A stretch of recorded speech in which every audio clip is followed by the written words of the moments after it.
Hello and welcome to Dr. Scary. Today's video is about horror stories to get in the mood for Halloween. If you like this type of content, feel free to subscribe. And now, to give you this therapy, please turn the lights off and lean back.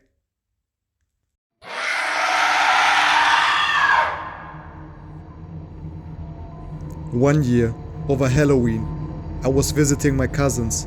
We were all around the same age. Like any normal teenagers, we were bored, and with nothing to do, we decided to go trick-or-treating. My cousins lived in this really old area. All the houses were well over 100 years old. The entire place looked like something out of a horror movie. We knocked on a few doors. Everything was going good, until my cousins dared me to knock on the house at the end of the street. Thinking nothing of it, I walked up to the house while they stayed behind. As I knocked on the door, it slowly opened, creaking noises and everything. It was really dark inside, with just a little light coming from one of the rooms further back in the house. I remember thinking these people had gone all out for Halloween because this place was so creepy. I called out, but there was just silence. Beginning to feel really creeped out, I was just about to leave when I heard a woman's voice say, "Come on in." There was no way I was going in there, so I just waited, and then I heard her say again, "Come on in." And then something like, "We're here." I'm really scared now. I'm just standing there frozen, because there was something about that voice and it was so dark in there. Then suddenly I hear a loud bang and what sounds like heavy footsteps rushing towards me from the back of the house, and that's when I ran. My cousins were laughing at me, but when I told them about the creepy voice telling me to go inside the stub, turns out the house had been abandoned for years and was known to be haunted.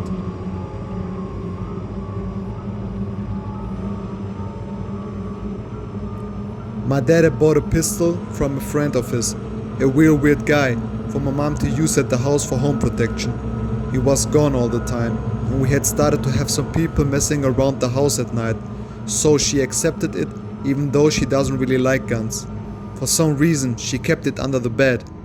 After he brought the gun home, she said she started having really weird dreams, and it always felt like someone was in her room at night staring at her.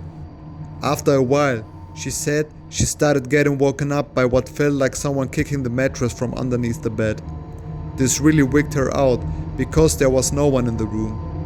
It freaked her out so much she started sleeping on the couch. One day, her best friend came over and they started talking about this issue. Her friend suggested that it was a demon in her room. They both go into the room to investigate the cause of the disturbance, as they call it. My mom mentioned something about the gun, and her friend told her that was probably the culprit. It had a demon attack to it, and she needed to get rid of it. So she picked it up and took it to the garage. Now, I have a hard time believing this next part, but they both swear to this day that it happened. She put the gun in a box in the garage and locked the deadbolt on the door as we normally do. As soon as the bolt latched, she and her friend claimed that all hell broke loose in the garage. They claimed that it sounded like something was going berserk, knocking stuff over and kicking at the door trying to open it. They both huddled in the living room, praying like crazy for 20 minutes until the commotion died down. The next day, my dad comes home and asks what happened to the garage because everything was knocked over. She tells him he bought a demon gun and made him immediately get rid of it.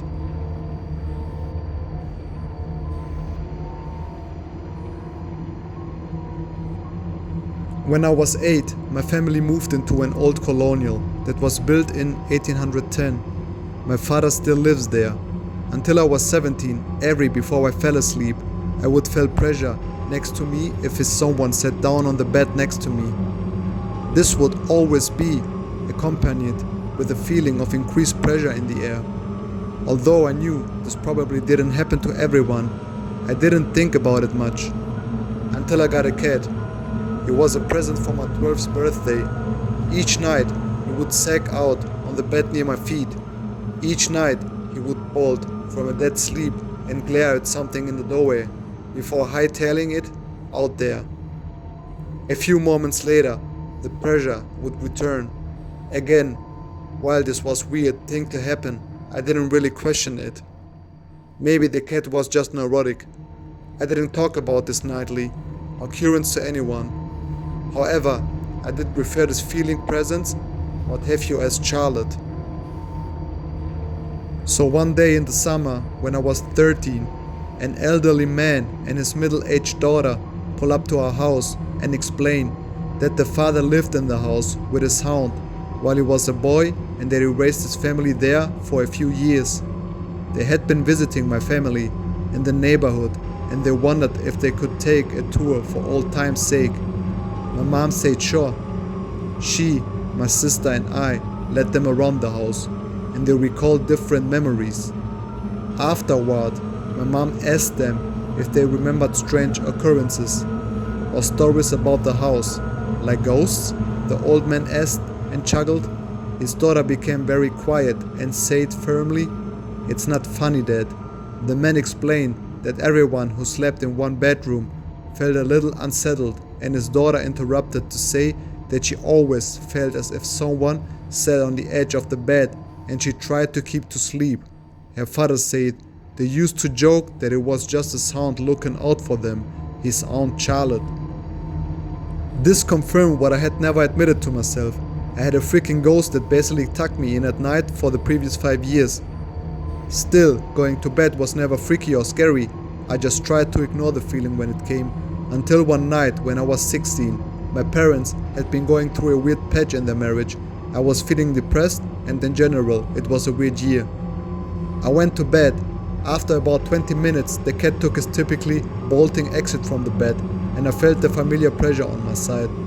Then I felt a hand brush through my hair. Then I ran straight downstairs to the living room where my mom was dozing. She woke up when I burst into the room, saw my face and asked what was wrong. I told her I had a nightmare and left it at that. I spent a week sleeping in the guest room. When I got the nerve to go back to my room, I was nearly asleep when I realized I didn't feel the pressure next to me. I did feel the pressure in the air. I rolled on my back and saw the figure of a woman in her 60s, wearing a house dress, her hair pulled back in a bun, with her arms folded. She was looking right at me, very concerned. When I found my voice, she disappeared. I said out loud, "I don't care if you stay, but I can never ever see you again. I never did." However, a few years later, after my parents divorced and my dad moved in his girlfriend and a 4-year-old son, I wasn't really surprised when she told me her little boy said a lady named Charlotte told him stories at night. Thank you for watching, and now I wish you a happy Halloween and a spooky night.